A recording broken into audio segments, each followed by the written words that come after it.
relationships and Wow. spirituality. Yeah. What a topic. Today we want to talk about, do you need to have the same belief system or same practice as your partner to have like a good relationship? Because I feel when people get, for example, in a yoga teacher training. It happened. It happened when I was in the ashram in Rishikesh in India. I worked like in the guest services of the ashram. So I saw people coming in and out every week, and at first it was fun because people were like sending emails to their partners or saying, I will wait until Sunday till I send you another email, and I'm waiting for that day so we could communicate. And at one point people were like, I don't know how I'm going to come back to my life. Yeah. I don't know if I can stand that my partner smokes or that he or she eats meat or that I remember that when I came back from my training that was prior to that, my partner said, what is this fad? Maybe it's because you became 30 something and you're thinking of trying to keep yourself young as Sting does with yoga, as it was like a middle-aged thing to go into that. And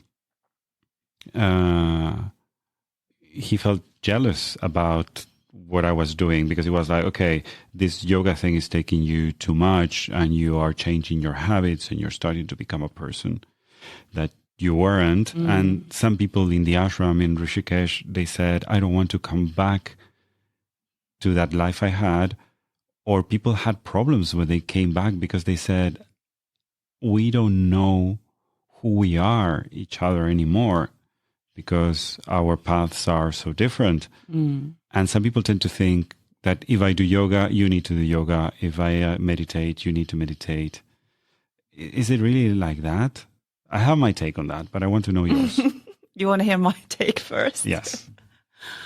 It's so many things, in a relationship. So it's a lot of questions and a lot of answers here. First of all, we can experience that when you're going through, let's say, a teacher training, or you are exploring the spiritual path and you start, diving into something, that you will feel like you are separated more and more from your partner. Mm-hmm. The way I answer, it's like, okay, so if your direction is another path, and then you have to let go. That is the easy answer, but that will not apply for every relationship, of course. And that will make people scared of going into the spiritual path because they don't want to leave the security that they have in the relationship. So then I'm coming to answer number 2.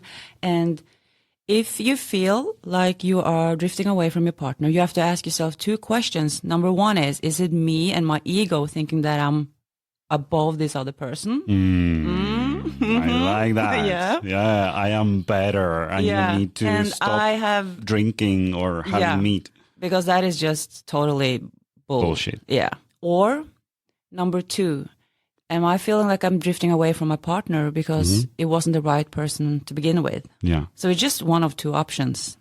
This is a very hard question to just figure out, and it's a lot of elements. Maybe some people have kids together and we know how it is in a teacher training, suddenly a relationship has ended and it's just, and then maybe they come back together. It's different outcomes. But the whole separation comes when you think that you are someone else because now you are on a spiritual path.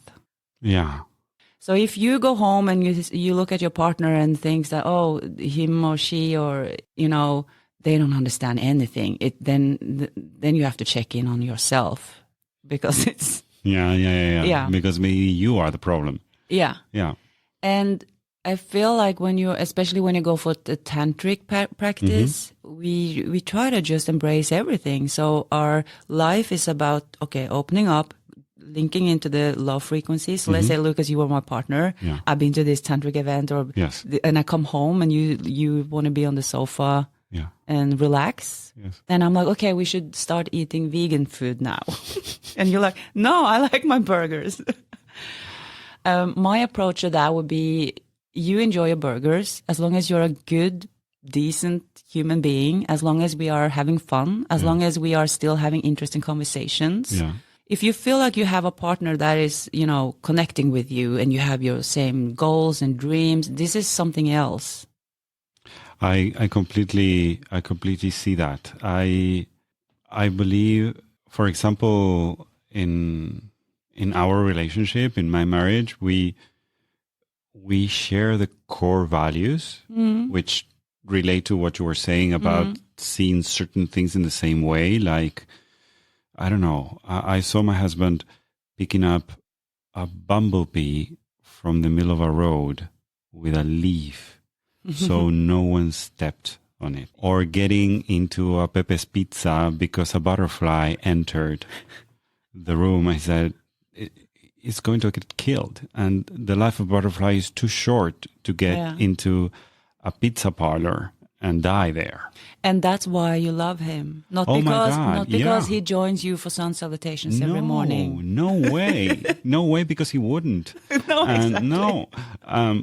Instead of focusing in the things that separate us, we focus a lot in the things that unite us. And that gives room for us to live this in a different way. For example, we are both introverts in a way that we are okay if we need to go out and connect with people, but we like the sense of intimacy, and maybe watching a film with 1,000 pauses is like, okay, I go to the pause button first and then we comment on something. And you do? Yes. And then and we start like again. That. And then he pauses and he said, think about this or think about that. And we enjoy that. It's impossible to watch a film with us.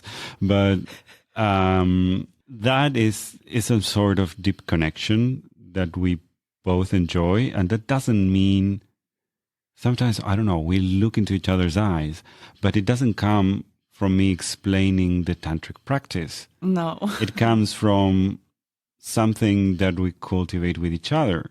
I believe that different spiritual practices or different ways of being can connect in being together. But what we should discuss is when you are in a path and then you discover that you maybe are in a relationship for the wrong reasons, because that is maybe a harder issue, and how to recognize that. Okay.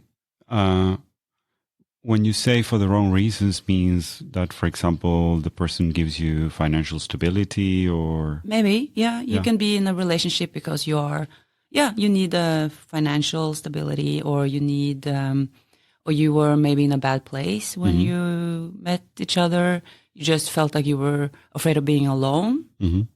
Yeah, you or maybe you liked the physical connection or the chemistry, but that didn't let you share deeper values. Yeah, maybe that's a reason too. And then you connect, and then a lot of people, they just end up being together with someone, and they don't wait for the real reasons. And then maybe you don't even know what is the reason for me to be with someone.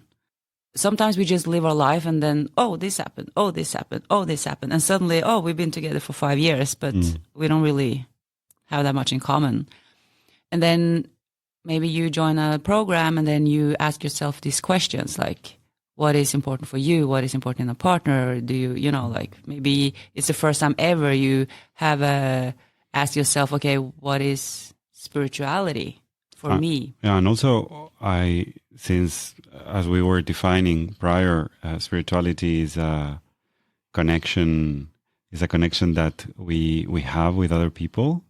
I believe that when we start in this kind of programs, we start to realize what connection can give us. And then when we go back to our lives, it's like, okay, I can get more from this connection, not just this. And there's two ways to approach it. You can try to use the knowledge to create a better relationship, but it means that you have to start, do the work, and then you can't really go in and think that you have seen the light and your partner hasn't. Or that person you just know that, okay, this isn't the right person for me, or this isn't the right. I believe that before saying that this is the wrong person for you, you put your actions where your mouth is. So you put the spiritual practice into the relationship. Everyone wants to feel loved. Everyone wants to feel acknowledged. Everyone wants to receive and give attention. And I believe that if spiritual practice is not letting us know better how to love someone that's different, then it's wrong. We need to accept the difference. But I hear so many times of people, they say they are stuck in a relationship. Yeah, I understand what you mean. But before you reach to that point, before you make any decisions, be there and see if the spiritual practice can feed the relationship you're in. Because maybe it can. Yeah. For me, I don't know. I had partners that became vegetarian or vegan with me. I had people that they say, okay, while you eat your seeds and your nuts, I will eat a fish burger. And I wasn't saying, I don't know, kind of kosher kind of thing. You can't cook my quinoa burgers where you cooked your turkey. I would clean the pan and I will do them in the same place. It's not, I believe that there is some sort of tolerance and connection that you need to bring into it. So you recognize and you try to see what you can share and what unites you to the other person before you say, okay, this is not for me. It could be the final decision, but it's an easier decision if you reach to that point, right? Because you put the spiritual practice at home, you put it in motion. If it works, it's great.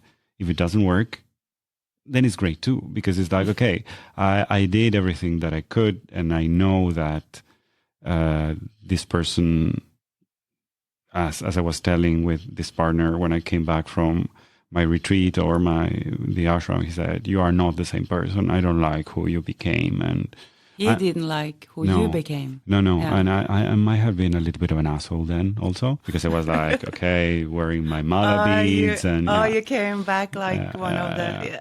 I might have been an asshole then.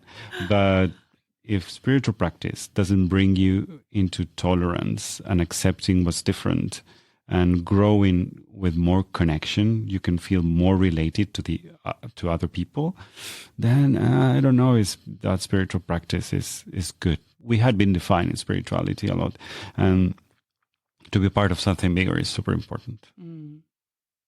I know that relationship is the number one thing people ask me about. You know? Yeah. Like if they're not in a relationship, they want to be in one. And if they are in one, it's so many things that are wrong. Yeah. And how many times I have spoken to my friends, like, okay, should I go or should I stay? Yeah, and also question. Yeah, and also for guys, if you're getting laid enough, if you have your freedom and your space to do the things that you like, I think women are more driven to the relational field. Guys, maybe we are more prone into the processes, how our brains are built in that way. But we want the same thing. We want our needs met, and we want to be seen by the other person. And I understand that we create relationships maybe for the wrong reasons. Some people don't know how to be alone. And some people learn through yoga and meditation how to be alone. So I didn't expect us to bring the conversation to a whole end. We don't have the answers. Yeah, we don't have the answers. But I believe that opening your heart to what it is in front of you and what is happening with the relationship that you have is also a very important thing before you say yes or no. And communication also is like not being afraid of asking the hard questions. Yeah. Not being afraid of being wrong also. As I was saying, I might have been an asshole with a guy then because I was like, okay, now I'm enlightened. I'm cool. I like maybe we need to talk more about relationships in the future. I think we can talk about relationships regarding a lot of questions. Yeah. I think it would be good to start and talk a little bit more about Tantra in our next episode. Yeah, let's just dive right in. Because it's the kind of essence of why we take the choices we do. Right? I believe it will be great to tackle that issue, and so people can understand better how we're taking relationships. And to break the myth around what Tantra is and is not. Let's do that. Yeah. And thank you for today. Thank you for today.